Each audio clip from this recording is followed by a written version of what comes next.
Welcome back to another episode of the Don't Wait for Your Wake Up Call podcast. I am Melissa Deely, your host, and currently participating in another Podapalooza podcasting extravaganza day. And here with me today is Dr. Kim Gordon. We have just met, and I love her story and what she talks about. And so, Dr. Kim, I would love you to introduce yourself to the audience, and we're going to dive into this episode. Sure. Thank you for inviting me here, and it's been so awesome to meet you thus far. Well, I am here to spread the good news about equity for Black, Indigenous, and women of color. My name is Dr. Kimberly Gordon Achebe. I am a child and adolescent psychiatrist and a mindset coach who practice health equity consulting work for corporations in addition to school agencies and helping them to guide them around what health equity looks like for communities of color using a social determinants of health model. My mission is to help BIWOC, which is Black, Indigenous, and women of color, gain the equity and gain the wealth in their lives so they can support their communities and live abundant lives. Many Black women are burning out, they're exhausted. There's all these women who are in leadership positions who are committing suicide or actually walking from the workplace because of their lived experiences, both intergenerational traumas, racial traumas, in addition to the cultural traumas of what it means to be a woman and also what it means to be Black. So I'm delighted to be a part of this podcast. In addition to that, I do part-time work as a clinical psychiatrist, working in a mobile crisis response team and stabilization services for the community of Prince George's County in Maryland. Well, thank you for that. And I love this work that you're doing. There's so many layers that you've mentioned there that, women of color are having to face and to cope with. And so thank you for doing the work that you do, supporting them. And I know that, you have a background story too that has brought you to this work. So I would love you to share that as well. Absolutely. Years ago, it was hard for me. It was very difficult to share my story.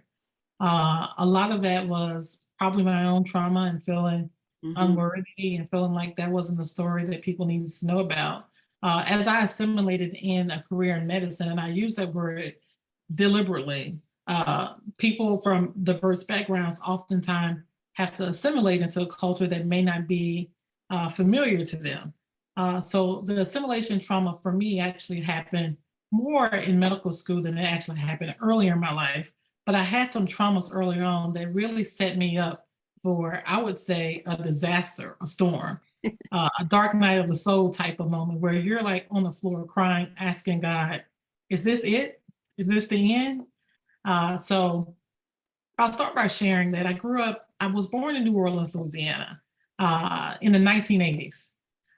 It was a time where, obviously there was a lot of progress in Louisiana, but it's the South, and a lot of the hospital systems were still very segregated in terms of how they treated patients. There was Charity Hospital, and we all know about the historical Charity Hospital from Hurricane Katrina and I'm a survivor of Hurricane Katrina.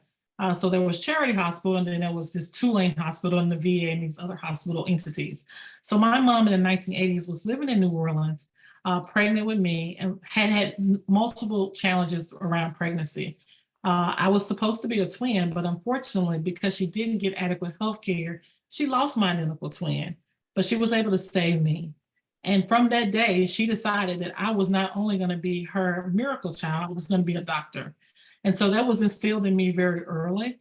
So even though my parents separated and there was a divorce, my dad was an alcoholic and my mom left him, unfortunately, when she had two small children. I was a toddler and my sister was an infant. She decided that she was going to educate her kids to be the best and brightest.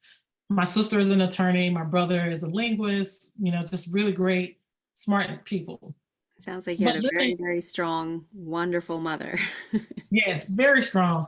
Unfortunately, she died of breast cancer in 2009 while I was Sorry to hear actually that. in medical school. I had completed medical school, but I was in residency. Yeah. Uh, but I'll take you back a little bit if you don't mind. And I'm a Mhm. storyteller, so I call myself a radical storyteller because I want to really shift the narrative around what it looks like to be a doctor, right? Mhm. Because when I went to medical school, when I put that white coat on, I passed. I passed as a white person, meaning that I had power. I had the authority to make decisions on the benefit of other people's lives, and people respected me because of my background.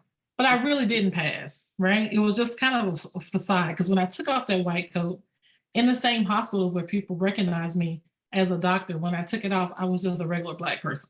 Uh, and that's not a bad thing to be a regular Black person, but it was a cognitive dissonance for me to recognize that the same people that I would work with every day who somehow knew who I was didn't recognize me under certain conditions, right?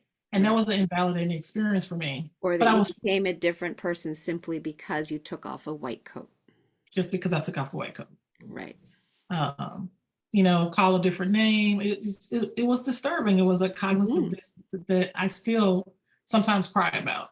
Not in a sense of despair for myself, but a sense of despair of what has been created in the world that this power dynamic exists.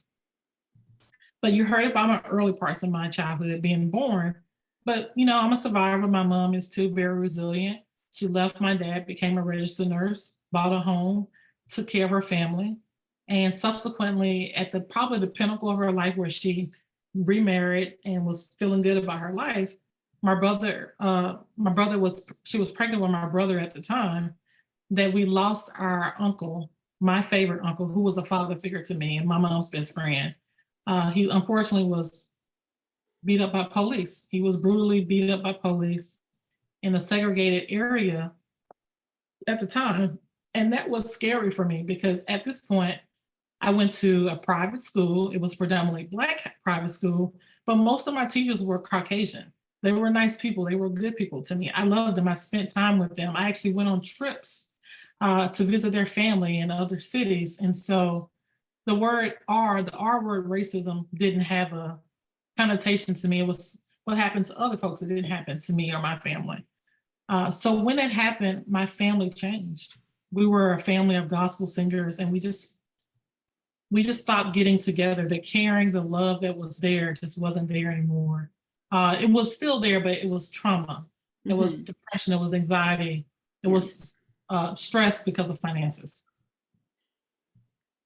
And just I can hidden tell you more. hidden It's just a lot. hidden under the shock. And so I'm that gonna- was a very transformative moment in your life. And if you don't mind me asking, how old were you at that point? I know you said you were at a private school, but how old were you? I was 9 years old. You were Yeah, 9. Yeah, I was just entering the fourth grade. right. Yeah, And so a very key time as you're just starting to learn about the world around you. And until that point, you'd felt very safe. And then now your safety net had been ripped out from underneath you. absolutely. Yeah. And so obviously that trauma had impact on your life in profound ways, in that it defined who you have become as an adult and who you support as a result, right? Who you've chosen to support. When I say defined who you become as an adult, I don't mean in a negative way. I mean in the positive way. It's kind of part of your hero's journey. Mhm. I'm Is that glad you made that distinction. And I also say that it didn't always feel like it was a part of, like it was no, a thing to be celebrated. It was my definitely not. It takes a lot of deepest, healing to get to that point. yeah. And the healing journey for me, I wouldn't say it's complete, Hmm. but I had a transformation, a pivotal moment that shifted the narrative for me. Um, because when that 9-year-old girl lost her uncle, she didn't just lose her uncle, she lost the community. They were Hmm. still there, but they wasn't the same. And I recognized that. But I also recognized that time because I had a supportive network, that I was smart, that I was talented. And so overnight, I became a fixer. I Right. told myself that the skills that I had would save my family. I mean, that was the little girl talking. And Hmm. so went from being a very shy, kind of like, sensitive kid to an outspoken smart ass. Sorry for cursing. But that's what I was. And I would meet all the kids who were bullied or mistreated, and I would say, you stay with me, you're going to be successful. Just stick with me. Because success for me was being assertive, being dependable, taking care of my younger siblings and making everybody happy. Underneath that was a lot of pain. Hmm. So I isolated myself a lot. I used reading as a way to cope. No one knew that I was suffering, but had a lot of emotions, a lot of thoughts about what had happened. And my mom at the time when this incident happened, she became a school nurse, not a school psychologist. She became a school nurse. And I saw her how she would work with those kids, and I was like, she's asking them all the questions, but she didn't ask me those questions. And my mom knew to ask those questions, and she would tell me stories about my emotions and things like that. But I think it was so difficult for her because it was traumatic for her too. Yes. And so I was like, I want to be like her. I want to ask those kids those questions. And so I had it in my mind I was going to be a pediatrician because at that time I didn't really know about child psychiatry and the like. And so, but the pivotal moment for me is when I recognized after my mom passed away how much despair and grief I displaced.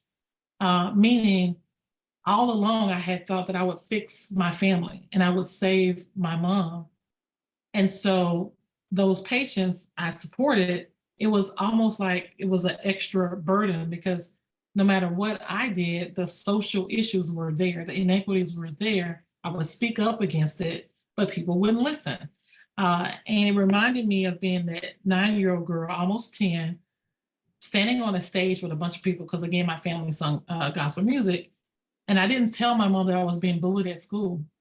I Mm-hmm. told my mom that I wanted to switch the school that I was attending, which was a private school, to a public school so she could have financial resources and support because I was a fixer.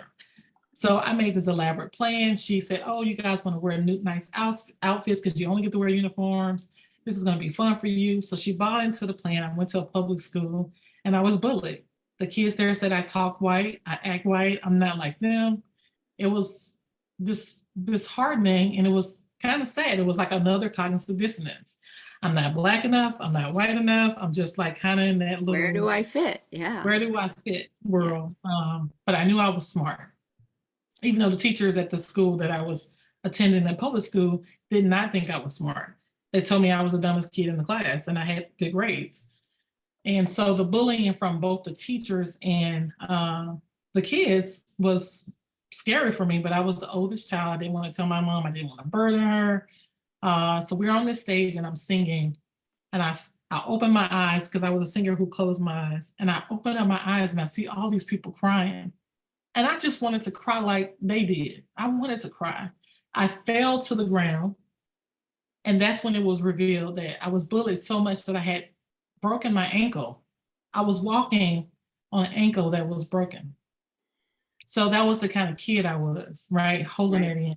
Yeah. Uh, yeah. So that was the childhood. But again, I'm a pretty resilient person. I have a whole bunch of stories to share, and I know we don't have the time to share it. But medical school was a pattern of that, right? Mm. At some point, you can be so successful that, again, life gets more challenging and you stop getting that reward, that validation from success.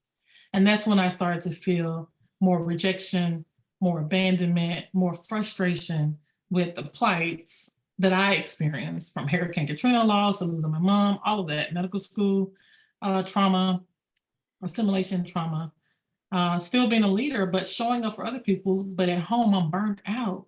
I'm Mhm. tired. I'm depleted. I'm exhausted. I'm wondering if this is it, if this is success. I don't want it. Right. I don't want it anymore. Can you just can I stop pretending like I'm okay? So it was actually someone who told me, Kim, you can work part time. You're a physician. You can do that. So I did it and I recovered a little bit. And then I started reading more about burnout and what that meant, and decided that I was going to be a champion for women like me so they wouldn't have to burn out the way I did. I love that. That how, again, you've turned your adversity into a way to help other people. Yeah. And so I've just recently written a blog about burnout and was just doing some research, and yeah, I don't know if I remembered exactly off the top of my head. I think in 2023 it was 72% of employees said that they'd experienced some form of burnout. And then I think it was Fortune magazine that said in 2024 86% of employees are expected to have some form of burnout. Mm. So that's 14% in 1 year, albeit from two different research studies. At the end of the day, it's a very high number. And so I would love for you to share for the audience some of the signs of burnout, because of course I work with burnout as well. I see it in the lab testing, and I'm finding it early by looking at people's mineral levels, right? When we see where Mm, their mineral levels are, it gives clues where your magnesium, your calcium, your potassium, your sodium are, as well as your copper, your zinc, your manganese, your chromium, your selenium, your phosphorus. All of that gives me clues to early warning signs of burnout, because the earlier we see it starting to happen, the easier it is for people to recover from, because the yeah. body is less depleted. So if you Mm, can share, I know the internal early warning signs when people choose to run a lab test. It's just a hair tissue sample. It gets mailed in and we get the results. I would love for you to share the early warning signs that people might associate with and go, oh, maybe that's me. Maybe I need to do something, uh, yeah. so that they can catch it early too. Yeah, so there are a number of warning signs, but the caveat is you have to really be thinking about this from a multi-dimensional lens, Mm-hmm. including all the people, right? And so Yes. the American Psychiatric Association years ago, when Dr. Anita Everett was the president of the American Psychiatric Association, they started looking at burnout in psychiatrists because they were like, oh gosh, this is a thing. And when they were doing their research, they found out that there was a group of women and minorities who had a different type of burnout. They were enraged to say that they had compassion fatigue. They were like, I'm highly passionate. That is my problem. I'm too invested. So, that myth about compassion fatigue really needs to be evaluated, because compassion fatigue really describes an individual who's really kind of diminished. They're almost ambivalent because of so much, I guess, energy that they're feeling around where they are. So I think compassion fatigue needs to be investigated. In addition to that, there's this thing called moral distress. And moral distress talks about individuals who have these high principles, these values, these beliefs, core values that define who they are. And they go into the workplace and those values are not uplifted. Mm-hmm. And so, really understanding how people who are passionate can have a higher risk of burnout just because of how much involved they are in it. And it's not to say that they have to change who they are and stop being passionate and all of that. That's not the solution. It's really to understand how to use that person in a way that's beneficial to your team, to your networks. Right. Uh, the signs of physical exhaustion, people understand that well. They understand, the sleep issues, the anxiety, the grief, all of that. But I think the anger that you feel, the irritability, right, are quick signs for some people that they're angry. They don't want to talk to their kids anymore. They don't want to talk to their friends anymore. Just stop talking to me. Like, I need a break. And if you're a healthcare professional, you feel it more, especially if you're a psychiatrist or a therapist or a counselor, because you're talking to people about their traumas, and you get your own secondary trauma as it relates to burnout. Mm-hmm. That Yeah, and something else that I've noticed, and you can let me know if you concur with this, is at the early stages, there's also people who don't realize they're even in the early stages because they're kind of in that tired but wired. They have lots and lots of energy um, through the day, and they're just they're kind of burning the candle at both ends, and they haven't got into a stage of feeling the exhausted yet.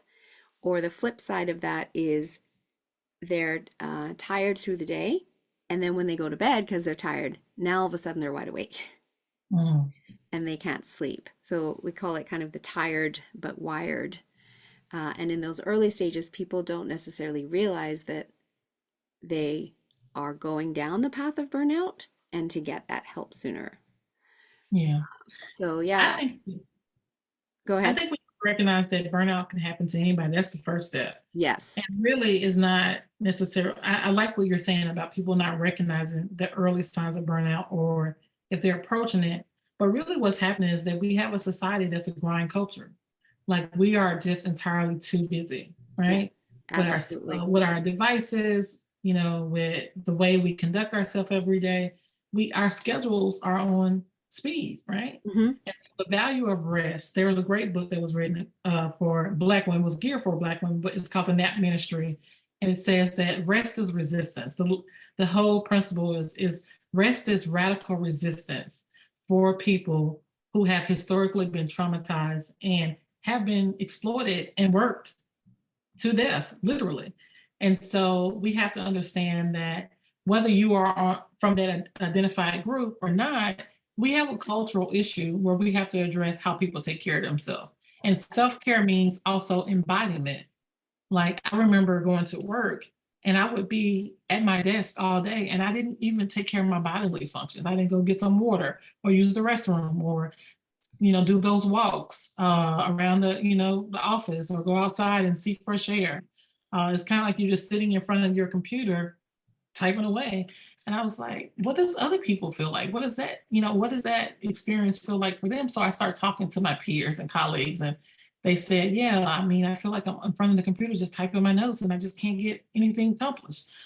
So we have to remind people to use their watch to remind them to stand and get up and move and express yourself. For me, I actually had to see a somatic healer though, because I recognized that there were parts of my body because of trauma that I wasn't aware of anymore, that I couldn't feel the sensation. When you're a child, you notice everything around you. You hear the birds, you hear the lawnmower, you hear all of it. And somehow as adults, we lose that.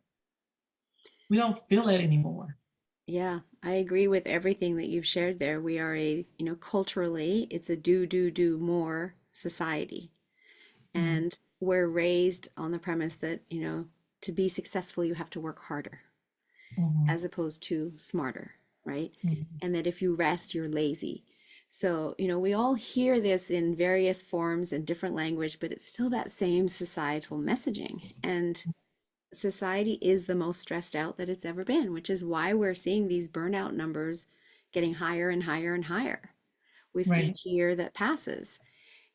And we're not taught the importance of self care and putting oneself first. And I know when I was back in the corporate world, I thought that it was selfish to do that. That's how Mhm, I had been raised. And it wasn't until I got out of the corporate world and got into health and wellness that somebody said to me in my first health coaching course that self care is the most selfless act. yes. And my regular listeners have heard me say this several times before. However, I'm going to say it again because it's so important. In order for me to shift my mindset, I had to create a mantra around that. Yeah. And my mantra is that self care is the most selfless act because it allows you to show up and give the world the best of you instead of what's left of you. Yeah. So my quote is Audre Lorde's quote. I don't know if Mhm. you've heard her quote about Black women and self care, and I'm blanking on it. But Audre Lorde has a really great quote that a lot of Black women will quote. And it's really about rest as being resistance, but Mhm. that's language we use in our culture because there is still this element of discrimination, and there's a need for liberation and freedom. But I Yes, think freedom can come in different forms. exactly. I would try to remind people about the power of the spirit, right? The Mhm. power that the spirit has to recognize when the parts of ourself, our emotions, our body, our soul is misaligned. You can't compartmentalize these things. At some point, that barometer is going to go off, and if the emotions are not in check, it's going to eventually shut down everything else just to get your attention. And that's what happened to me. And unfortunately, it was like, oh gosh, you're gonna shut this down, and you're gonna shut this down. Help me. Wait, something's wrong. I got to do something. But what I learned from that was that I had to sit with all the emotions that I had kept inside of me for so long. And that was scary. I was like, I'll sign me up for something else. I'll do it, but I don't want to do this one. Because I don't again, want to society teaches us not to feel those emotions, and now right, you're having to sit with them and feel them. I completely understand that feeling right. scary. What I use and what helped me, I was listening to a podcast by Peter Scazzaro about the emotionally unhealthy spirituality. That resonated with me, that in each part of the scripture, there was a communication about the emotions. Paul had emotions, Moses had emotions, everybody had emotions. Emotions came up all the time, but in our society, we say it's the brain, it's the cognitive, it's how you're thinking. But actually, your emotions control how you think, right? So we Yes. need to spend more time with that part of us. And now on the spiritual level, because I consider myself a very spiritual person, I recognize that a part of me felt unworthy and felt ashamed about my emotions.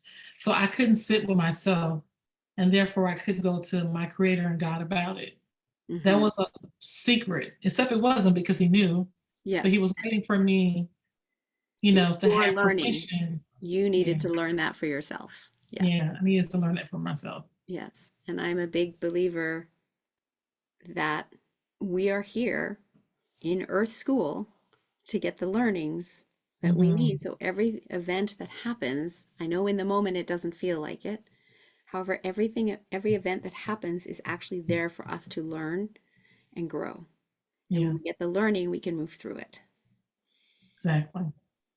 So that's beautiful. I'm glad that you were able to find that. And as you said, your healing isn't complete. However, you've come a long way in your healing journey. And I think that our healing is never really complete because we're always learning, and it's just our health is always a journey here on earth. As long as we're alive, we're always learning. And in my training programs, I jokingly say, you don't want to stop because when you're done, you're dead. And we don't want that. Right. I want that. So, um, I would also love for you to share what are your favorite go-to self-care tools that you have learned to use and that you implement in your life that you can also share with the audience. Yeah. So I'll share my older ones first. My older ones was actually singing as loud as I can in the shower or singing wherever I go. But Hmm. I've adapted some new ones that I really enjoy. The earth teaches us things. Like if you Yes. go outside and you just spend some time out there, many of the communities I see, they don't do that. You see how the trees change seasons the same way that we do, right? So it's something about getting connected with the earth and energy for me. I use outdoors to actually practice my grounding techniques and my breathing techniques. And that is great for me. Some of the things that I used before, like going to the spa or going out with friends, all of those things are important. But really, those kind of mindfulness moments where you're just kind of sitting and observing is really what's creating an environment for your autonomic nervous system, for your central nervous system to rest, to rebalance. And so it's really important to have a daily practice. Start small. You can say every other day, whatever, but start with that practice of grounding yourself, being aware of where you are. The other self care technique that I think is important for me, and I do this, is journal. I write down what my values are and what my day is like. And I try to lean in gratitude, right? I'm grateful for meeting you, this opportunity, the Podpalooza and all of that. But leaning in with gratitude and humor Hmm. is a great way to cope with adversity and trials and tribulations. I would encourage people who are experiencing burnout on their jobs or in other parts of their life, wherever that place is that you feel the safest, don't bring any of that dark energy in that place, right? Hmm. Don't talk about it. Like, let it go. Like, that conversation can be had in another place, but find your safe place. For my grandmother was her prayer closet. Other people have other ways, but find that safe place where you cast your cares aside and you just be. That's beautiful. I love that. All fabulous recommendations for people. And of course, self-care is very individual to each person. And so that's what you've found that works for you. Others can, maybe take one of those suggestions and that might work for them and not all of them. And that's okay because they will find their own place to feel safe, their own way to ground and breathe and calm their autonomic nervous system. So thank you so much, Dr. Kim, for coming on this show. I have loved chatting with you here. And I also love to ask all of my guests, what does don't wait for your wake up call mean to you? Oh, I was thinking about the whole time trying to figure out what does that mean? Don't wake up. Say it again. Don't wait for your wake up call. What it means to me is that the time is now. The moment is now. Even coming and speaking to you, there may be a little bit of intimidation, but people need to see you in your authentic form. There's someone who's listening for your voice because you sound like them, you feel like them, you embody who they are. So the time is now for all of us, and particularly women of color and other women, to speak up, to use your voice because you need to be heard. So the time is now for us to come together as a collective and to heal. Our country needs to heal. Our nation needs to heal. The world needs to heal. We need each other. We do. I couldn't agree more. Thank you. That was most profoundly said. And if somebody listening to this show would like to work with you, can you let us know how they can get hold of you? And I believe you have a free offer that you offer guests. If you can share that as well, that would be Oh, wonderful. I'm happy about this free offer. I've been sitting on this baby for a while. So, I've been coaching with health equity for a while, and I still do the corporate trainings. But my new package is Rewriting the Narrative. A master class is a free gift, and it's coming up on the 14th through the 18th. And it's a 5-day master class where it's going to go through the techniques that we talked about in terms of rest. And if you are a person who are interested in coaching, I have a 12-month coaching program that's called Burnout to Breakthrough. And it's an individual coaching practice that's designed for established career professionals, executive leaders, healthcare professionals, folks who are on a mission to save themselves because they know that their communities need them. They have gifts and talents that they want to explore and learn more about. So if you're interested in getting to know more about that, you can go to my website, drkimanswers.com. That is also my social handles, social media, Twitter, Instagram, Facebook at drkimanswers.com. I also have my own personal page, Kimberly Gordon Achabe, if you want to follow me on Facebook that way. And again, my company is rebranding. I've always gone by bringing health equity training to communities, BHETC, but that's a long title. People don't know what that means. So you'll find me with Dr. Kim Answers moving forward. You can also check out my podcast that is coming up, Rewriting the Narrative, for healers and radical storytellers. So if you're on the healing journey and you want to share what that's like, or you've been there and you want to teach it to someone else and support women of color, please think about joining my podcast. That's beautiful. Thank you very much, Dr. Kim. I will make sure all of that information is in the show notes for the audience to be able to access. And are there any last words of wisdom you would like to share with the audience as we wrap the show? Yeah, Melissa, you made me think about something, and I wanted to tell you that I went to someone like you, and they did a test for me, and it was before I recognized I had burnout, and it was all bad science, but I thought it was hocus pocus because they didn't teach this stuff in medical school. I was like, what is this? This is not, medicine. I'm not for this. So they gave me what I needed and I did use it. So I'm going to be reaching out to women of color who probably feel the same way as me and getting them to get their stuff checked out, their magnesium and all those things that a lot of doctors, and particularly allopathic medicine, don't ask about. Thank you. Yes, it's when we understand what's going on, the imbalances in the body, we can help support the body because under stress, we are burning through those minerals. Yeah. We need to replenish them for the body to be able to come back into balance, which is where it truly thrives. So, yes, thank you for helping educate the community. Thank you for being on the show. And to my audience, thank you so much for tuning in each and every week, listening and learning about your health and being inspired by the stories of my guests on this show. If you know someone who needs to hear this episode, please share it with them. And we'll see you back here, same time, same place next week.